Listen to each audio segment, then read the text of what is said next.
Let's talk about growth and decay. These are when we have word problems that are dealing with things that are growing or appreciating in value or getting bigger.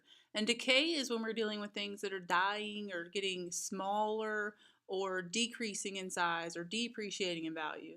So they're the main ones we look at for exponential application problems. So we look at y equals a times b to the x power is our very basic growth and decay form. It's exponential form. So we look at b when it's greater than 1 would be considered growth. So just by looking at an exponential function, you can tell if it's growing or dying just by looking at the b value. If it's greater than 1, it's growing. And if it's less than 1, it's decaying.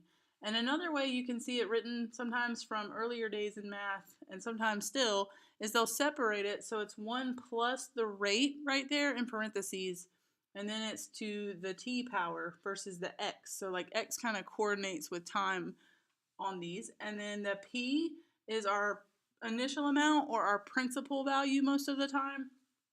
And then r is rate, t is time, a is the final amount.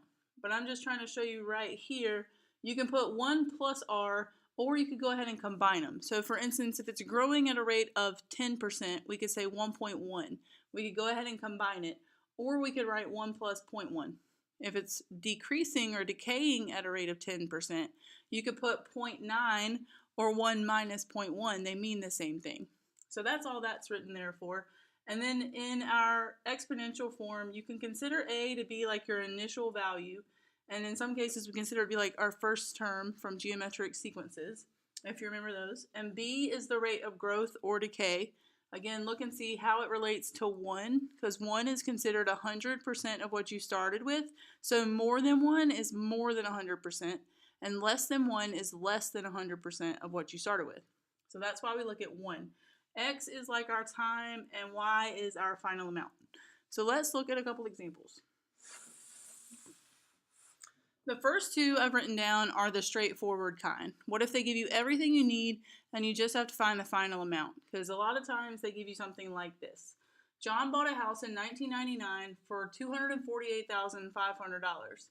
If his house appreciates in value, so gains value, by a rate of 4% per year, how much is it worth in 2015? So we could put y equals his initial cost of the house was $248,500.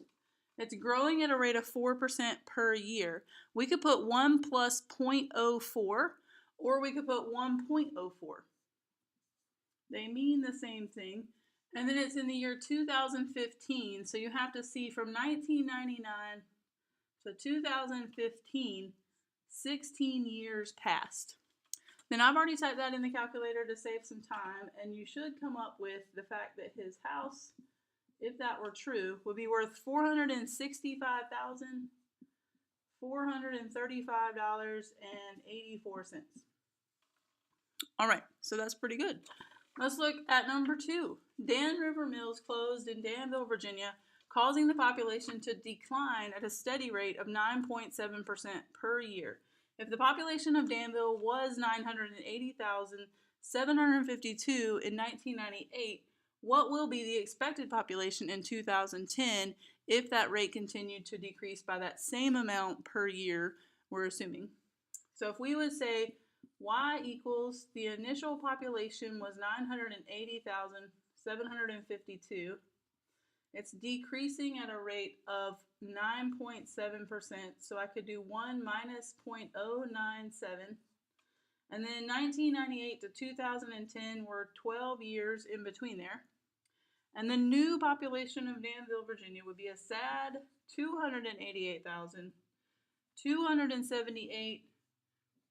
And there's a decimal behind it, but when we're dealing with people, a lot of times we round to that whole number, because if it's not a whole nother person, then you can't round up. So you usually round down when you're dealing with people. So that looks kind of sad, but some towns do that when their source of income closes down. So these were 2 straightforward examples. Let's look at 2 different ones.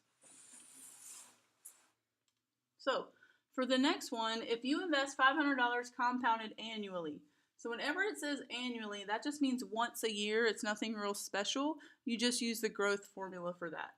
At a rate of 7%, how long will it take for it to be worth $12,000? So in this case, we're looking for how long will it take. So we're looking for time. So we could put $12,000 is the initial or the final amount. $500 was the initial amount. It's at 7%. So it's 1.07, and we're going to look for time. So the first thing we need to do is get time as much by itself as we can. So you end up with 12,000 divided by 500, which is 24.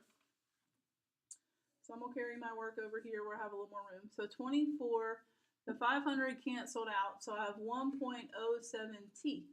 So now it's an exponential equation because t is in my exponent. So I need to take log of both sides.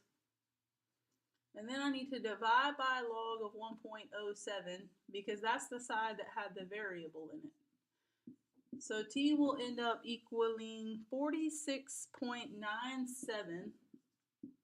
So usually they'll say approximately how long. So we could say 47 years would be a good answer for that question. And the last example says, at what rate would you need to invest $1,000 so that in 20 years it will grow to $18,000? So if we want to grow our money to $18,000, starting with $1,000, and we want to know the rate, that might be something they ask us for. We would first divide by 1,000. So that'll go away. That's easy math. So we can put 18, 1 plus r to the 20th power. So right here, r is not in the exponent. So this is not an exponential equation. We just got to get rid of that 20. The easiest way to get rid of the 20 is to take the reciprocal power of both sides. That is quick and gets rid of the 20 just like that. So 18 to the 1/20th power is equal to 1.155 approximately. So I'm going to put 1.155 equals 1 plus r. And then I just have to subtract the 1. So if 0.155 equals r, remember to put it back as a percent. So we need to move the decimal back over. So 15.5% would be the rate. That would be a really good return on your investment, and it would be very rare to find an investment with that high of an interest rate. But that would be what you need in order to turn that money around that quickly. All right, so that's enough for growth and decay.